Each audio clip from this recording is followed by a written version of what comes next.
Welcome back, guys and Gaias. This is my weekly book reading from the Great Cosmic Mother, Rediscovering the Religion of the Earth. If you'd like to follow along, please send me an email at xanthosearthkeepers@gmail.com and I'll send you a free PDF file of the book. Also, my apologies for any background noise. And I know this is a couple days late doing this recording. But no worries. I'm going to continue to do them every week, whether it's early in the week or late in the week or whatever. I will get them done. And yeah, so let's get started. I believe we are somewhere in part 3 on page 124.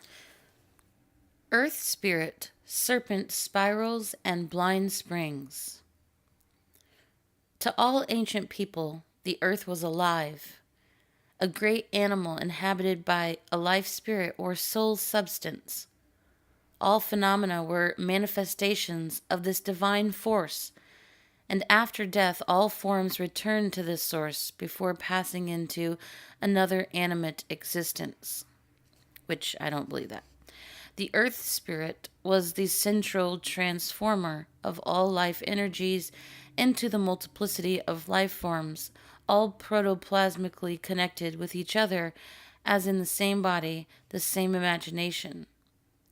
In the Gaia hypothesis, Earth is defined as a living, breathing, and corresponding body, creating its own atmosphere, filling its own needs, relieving its own stresses. Far from the patriarchal, mechanical model of Earth as a merely passive receiver of stimuli from the sun and sky, this new model shows us an intentional organism, exhibited will and direction, and quite capable of reciprocal relations with all its creatures. In the pattern of the past, Guy Underwood tells of his wanderings around Britain in search of ancient roads, animal tracks, stone circles, and other megalithic sites. Underwood, a water dowser, describes the earth force like a magnetic current emitted by underground waters in motion and under pressure. This force is affected by the movements of the stars, the moon, and the sun. In turn, it has great penetrative powers and affects the nerve cells of animals and humans. Modern Western science has not yet begun to study this force, but the Russians seem to be on its track, particularly in their studies of water divining. Generated within the earth, this force causes wave motions perpendicular to the earth's surface. It forms spiral patterns, also mazes and labyrinths, and the spiral coils are based on multiples of 7. When manifested in spiral forms, it was seen as a catalyst with the construction of matter and with the generative powers of nature. It was part of the mechanism by which what we call life comes into being. And I'll just say real quick that the number 7 is also obsessed with in the Christian religion and patriarchal religion, so keep that in mind. The divine 9 or feminine is the number I attune with. She, the joyous spiral, what Underwood calls primary lines, water lines, aquastats, and track lines, were in ancient times considered healing, holy. They have remained stationary since time immemorial. Among the Celts, Ellen Helena, the goddess of the ancient tracks, was considered the first and oldest of all deities. Animals follow these tracks and use them to find suitable places to sleep and give birth. Migrations of birds and fish also follow these geodetic magnetic lines, finding their way instinctively over vast distances. Most ancient roads were aligned with these irregular, winding animal paths along the underground force lines. Another system of forces contracts and expands daily, making the earth a breathing animal indeed. Underwood found that some of these secondary lines, along with the geospirals, reverse their positions at each phase of the moon, every fortnight. The ancient calendar was lunar, and among the Celts the months commenced on the 6th day after the first new moon, while the year began on the 6th day after the first new moon following the vernal equinox. Each month was divided into 2 fortnightly periods. It would seem that the Celtic calendar was based upon the phenomena of fluctuation in secondary lines, since this provided an exact time once every fortnight in relation to which dates and times for rituals and religious observances could then be fixed. The spiraling force forms an energy network all over the Earth's surface, affecting the germination and growth of trees and plants, as well as animals. Here is the practical side of goddess mythology and symbolism. The moon, spirals, earth, water, all related to the right time to plant different kinds of seed, according to the moon's phases. Further, the magic current is known as the serpent force, or in China, the dragon current, or as I call it, Chai or Kai. Raising the serpent force is a common and ancient rite among Native Americans, Hindus, Asians, Africans, and the Celts of pagan Europe. These sacred serpentine paths were followed instinctively by the first nomadic tribes. Australian Aborigines make ritual journeys along these make journeys along these current paths and the steps of the gods who created the original divine landscape. They believe that each place the gods stopped became manifest reality, a spiral center of energy or vortex. The dragon, the serpent on legs, was everywhere associated with the creation and life-giving. As Underwood said, the serpent is the one land-living vertebrate which naturally and frequently reproduces all the geodetic spiral patterns, and so it seems reasonable to assume that both the serpent and the spiral are representations of the geodetic spiral. And serpents and spirals were always associated with the goddess. Aletheia, Cretan goddess of childbirth, was always accompanied by snakes. The umbilical cord itself is a serpentine connection between the mother and new life. The mythic relation between serpents and earth water is also ancient. Sacred pools and underground springs were always legendarily guarded by magic snakes. A blind spring is a spot from which a number of underground streams flow, forming a radiating pattern of energy. Underwood noted that cows will break out of a field to reach a blind spring and give birth to their young there. This is true of all animal mothers. Perhaps the spiral energy patterns found over blind springs can ease labor and produce healthier offspring. Doubtless, ancient women also sought out the blind spring as a place for childbirth. According to Eric Newman in The Great Mother, the earliest sacred precinct of primordial age was probably that in which the woman gave birth. It is the place where the great goddess rules and from which, as still in later female mysteries, all males are excluded. Not only is the place of childbirth the sacral place in female life in early cultures, obviously it also stands at the center of all cults that are dedicated to the Great Mother as the goddess of fertility. The mysterious occurrence of menstruation and pregnancy and the dangerous episode of childbearing make it necessary for the inexperienced woman to be initiated by those who are informed in the matters. This precinct is the natural, social, and psychological center of the female group, ruled over by the older, experienced woman,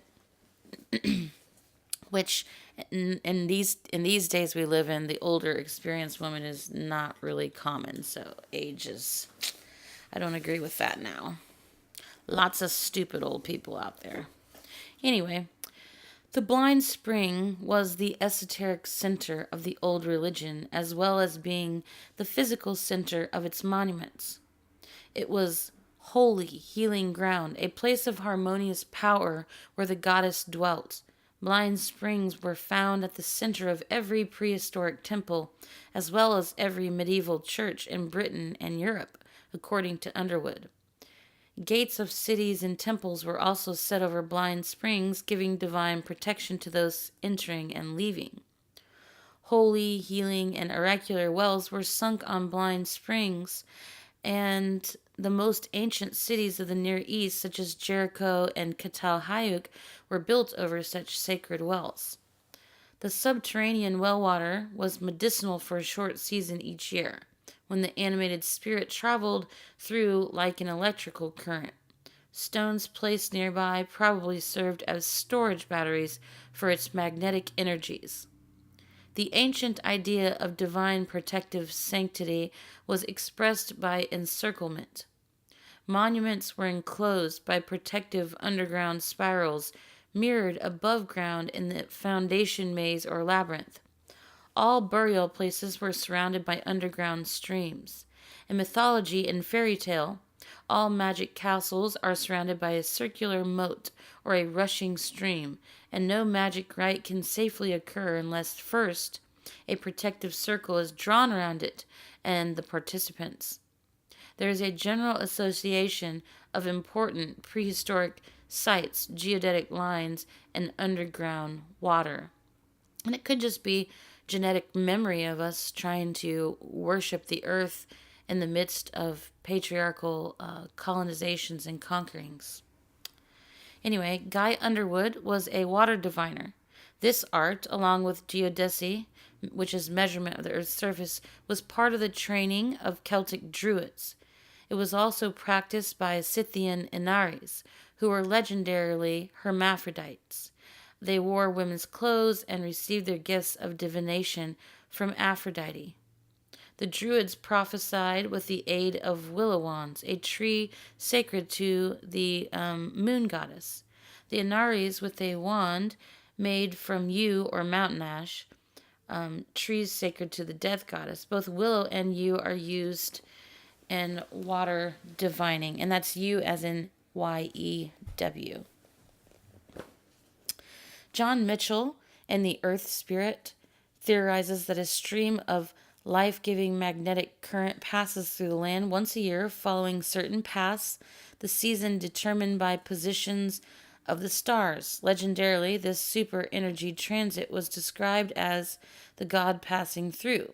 Sacred calendars related to local topography and myths and customs were based on a once unified system of awareness of the pathways of the earth spirit. Worldwide, the sacred energy pathways were marked by some human means: mounds, banks, ditches, dolmens, manures, and stone crosses, stone circles, terraces, and roads. In some places, the energy circuits were known as fairy paths, roads of psychic activity, and local peasant celebrations were timed to coincide with the current's passage. Processional and holy ways were located along raised serpent paths. Stone avenues, representing the serpent, lead up to Stonehenge, which is an ancient temple of the moon and the serpent, as Mitchell describes it.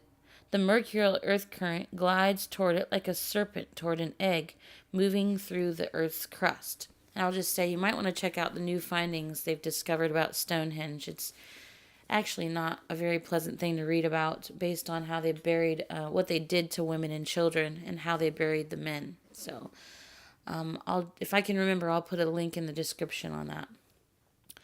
All stones in such monuments are believed to have strong healing powers, the rocks and boulders acting as vessels of the vital spirit. In all ceremonies, the goddess was seen to approach her shrine by a particular route. She both followed and made the energy path. Once she was accompanied by her nomadic celebrants with permanent settlements and agriculture. These sacred journeys were imitated in religious processions. All these ceremonies were intended to energize and harmonize the people, as together they followed the path of the earth's magic life flow.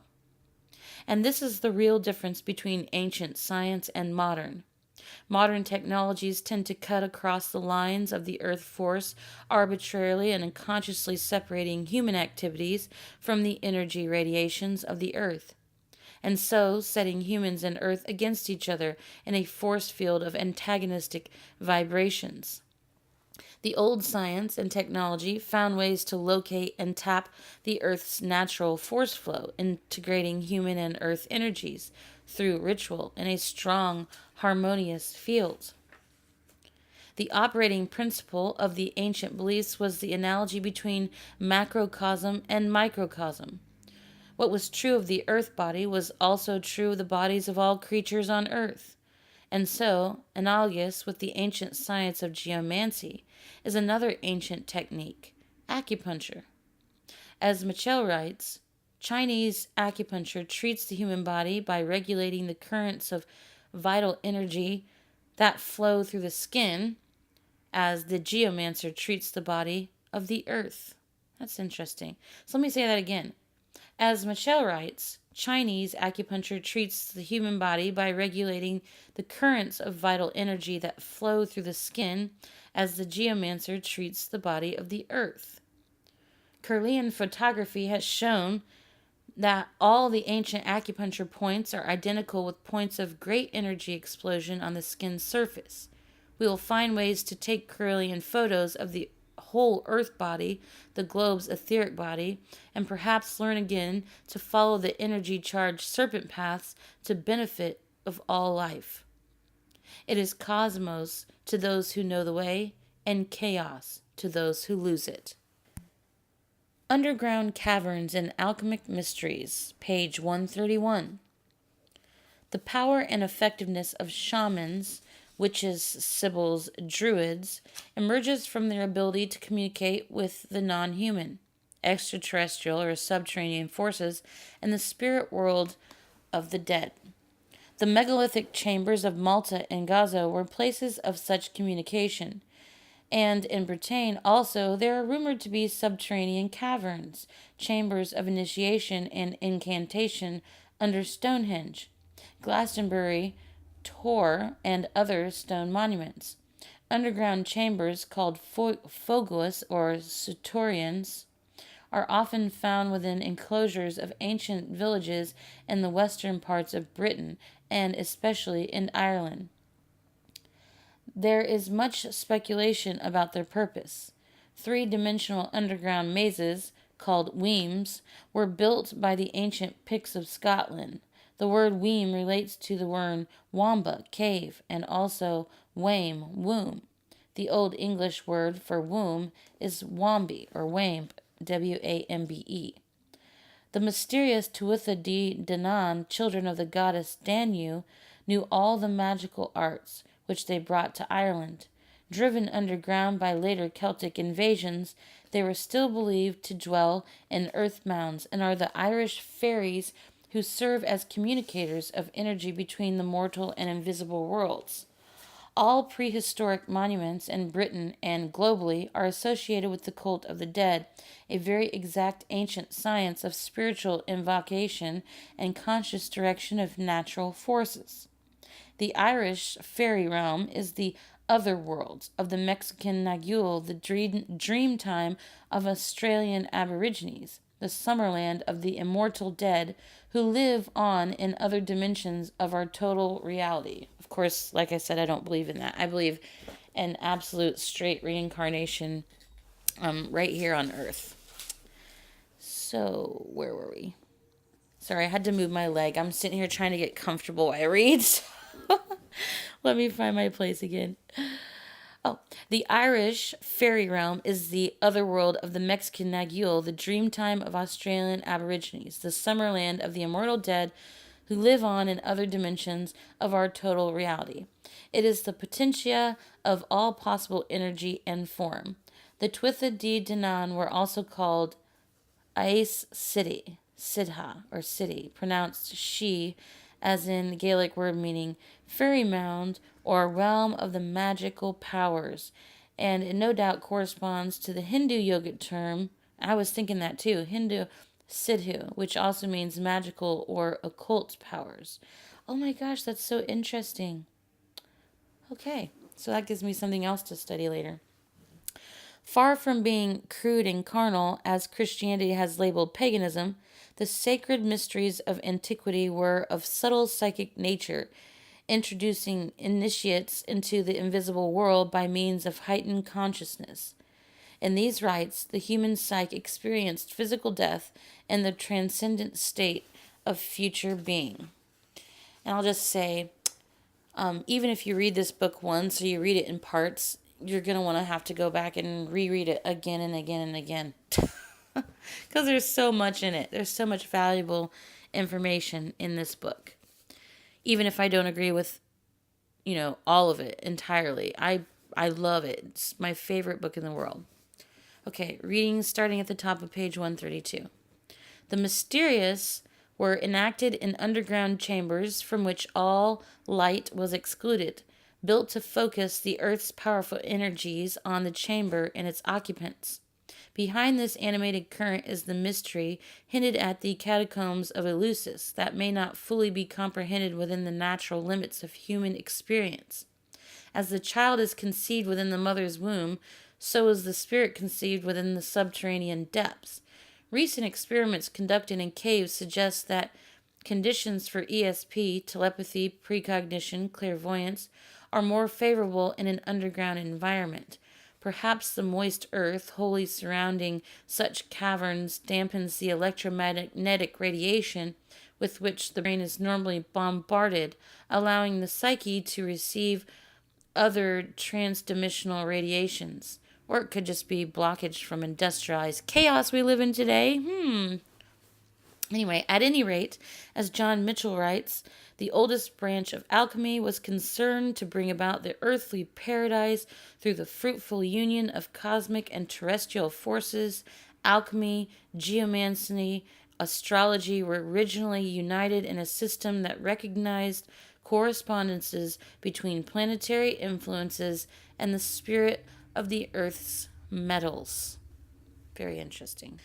And I want to tell you real quick, too, that, a good reason why I'm reading this book is for people to understand how far we've been removed from the earth, from loving the earth, from making a religion out of the earth and viewing it as this, permanent, immovable, indestructible, home, honoring our Mother Earth, that is the center of the universe. We're not revolving around the sun, and the sun, we're not all moving at, epic speeds through the universe. We are the center of the universe. We are immovable and stationary.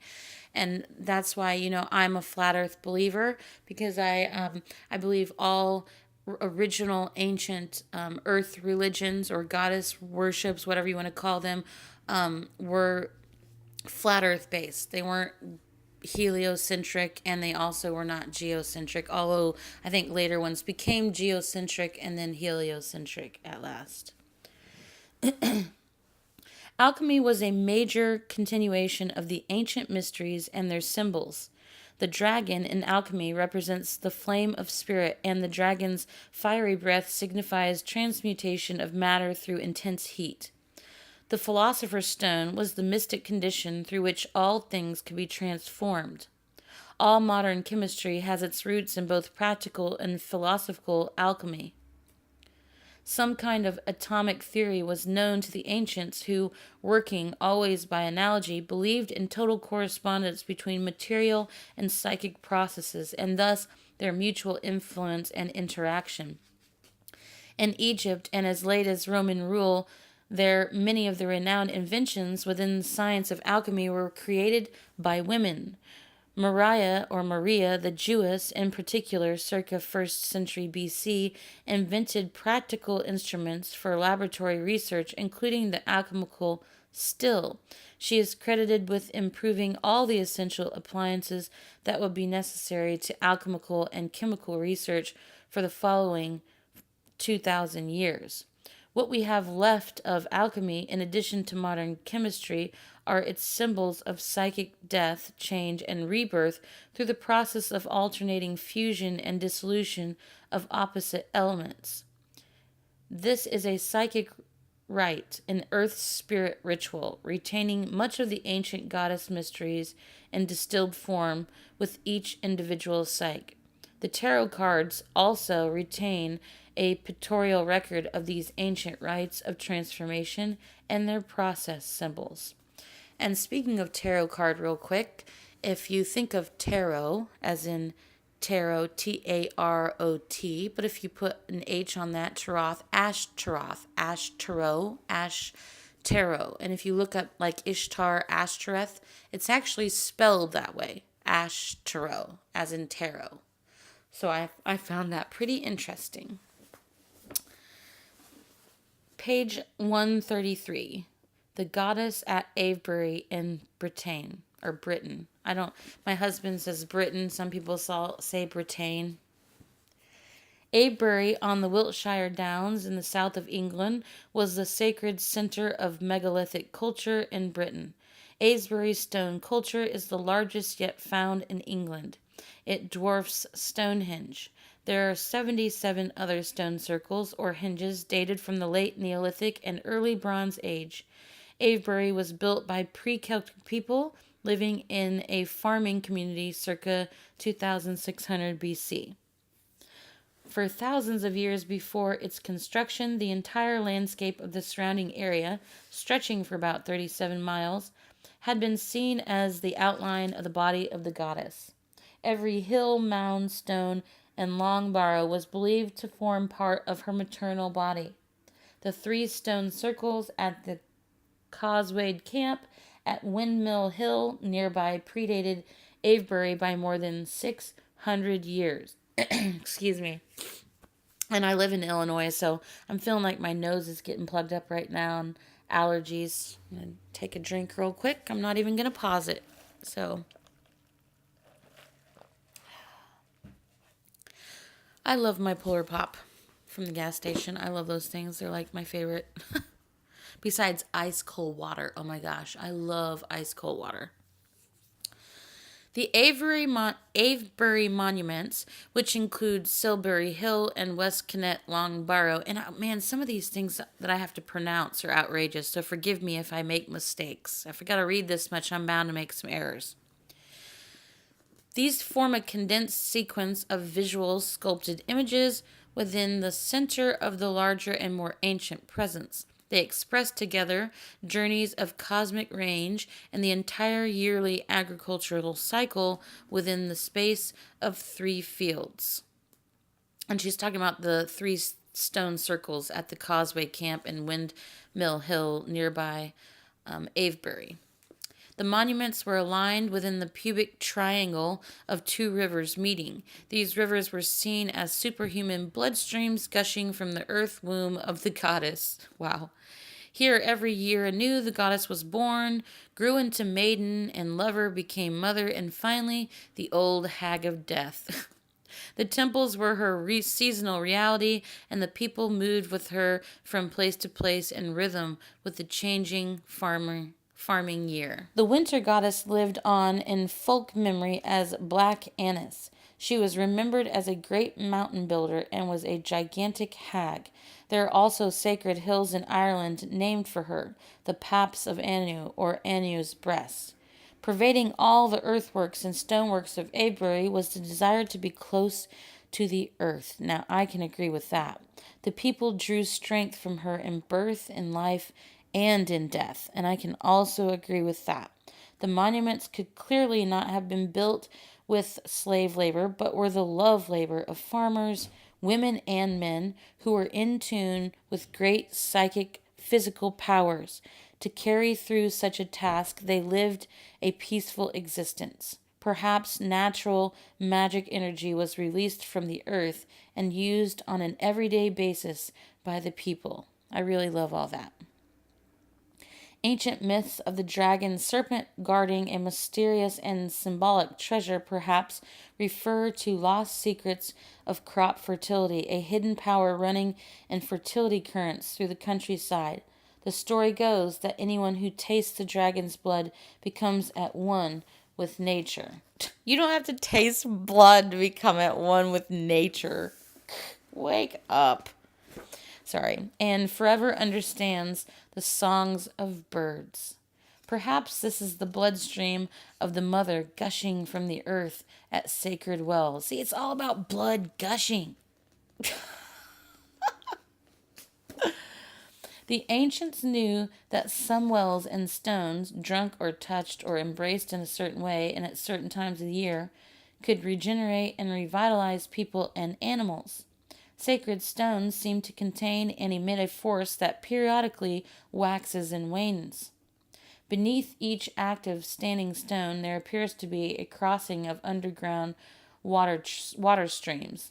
The movement of water through a tunnel of earth, particularly through clay soil, creates a small electrical field for which the stone acts as an amplifier. When this energy power emerges from the ground, it does so in the form of a spiral ascending in 7 coils, the lowest 2 beneath the ground. This is not a stable phenomenon, but waxes and wanes, changing polarity every month. After waning, it dies away for a few days and then waxes in the in the opposite direction. I don't know why I said position direction. And then waxes in the opposite direction. It cyclically increases and decreases until the end of the lunar phase. The study of the moon's orbit was essential to megalithic builders. The people of the moon, the stones, and the serpent goddess. The stones might also have functioned as a means of communication over long distances, since the magnetic force that activates the stones also links them in a continuous chain of vibrations. The ley lines, paths for the force, interlock in a cobweb of stones, circles, mounds, and barrows all over the earth. But the stone circles would not have been fully activated unless the calendrical events were accompanied by human rituals and dance, sometimes sacrifice, which focused the forces and fixed them in the stones. Fire, like water, was essential to the workings of the monuments and their hidden power. At May, day-night was the monument when Beltane fires were lit from hilltop to hilltop to celebrate the coming of the new moon. Which, by the way, the new moons, I have my period on the new moon every single month. Excuse me, no joke. And sorry for the background noise. Got people running through the house. Well, hopefully not running. On May Day, the people drank from the sacred well and circled it 9 times. There's that 9 again. The May Day sunrise links Avebury in a direct line with Glastonbury Tor some 40 miles away. Glastonbury looks as human-made as Silbury Hill, but it was actually shaped by volcanic rock violently thrown into the sky, in other words, flat and marshy land. Glastonbury's spiral path, however, was molded by human hands. It is a 3-dimensional labyrinth, rising up the Tor in 7 circuits. Nearby is sacred Chalice Well, anciently called Blood Well because of its miraculously healing red-stained waters. Not far from Glastonbury is Wookiee Hole, an ancient cave where the rites of the winter death goddess were probably enacted. Wookiee. According to the myth, in this cave lived a terrible and bloodthirsty witch who demanded human sacrifice. She was supposedly finally exorcised by a Christian monk from Glastonbury. Their persistent... Here comes that... Yeah. Sorry. We live on a busy street and some guy's flexing his muscle. Okay. The persistent British myth of the slumbering giant Albion and the return of King Arthur in the Golden Age is really the legend of the re-emergence of the goddess and her people, the Great Mother, and cosmic harmony we lost with Avebury. Today we live truly in the mythic wasteland of patriarchy, awaiting her rebirth and return with the spring of re-emerging woman cultures.